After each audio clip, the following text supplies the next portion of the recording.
Twegatteko okukyabasa fama bulijjo tulambule ffenna ensi yaffe ekulukuta amata n'omubisi gw'enjuki mu katundu kaffe lambula ne kyabasa fama.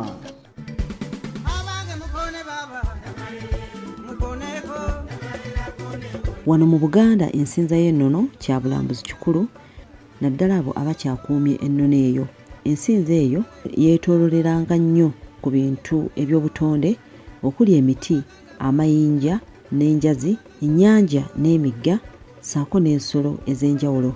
Leero tuli ku kizinga Zinga mu mpuku eya Namalere, ngeno gye tusisinkanye Ssaalongo Ndawula ng'atunnyonnyola ku nsonga za Namalere Zinga. Namalere Musambwa gwe gukuuma emisambwa nannyini Zinga. Namalere ye pulezidenti w'emisambwa mu Zinga. Bwe tuba tukitwala ebintu bino eby'okusinza okwaffe bitambulira mu bika mu ndyo naddala emisambwa. Kyokera nti guno omusambwa gwaba kika gundi, omusambwa gundi gwaba kika gundi, ate teri ali kulimba nti osobola okumanya emisambwa yonna.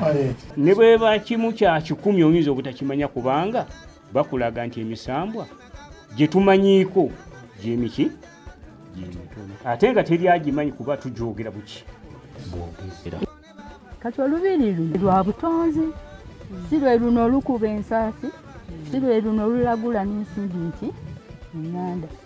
Naye ng'okuva olubereberye kyendumanyiko lubiri olwa Kabaka Ssekabaka Nakibinge eyanona Kibuuka Essese, era bakabaka bwe bajjanga ndowooza okunona enzaalo kyekyayisa omwalo guli oguva emaboko okuyitamu Kisanya.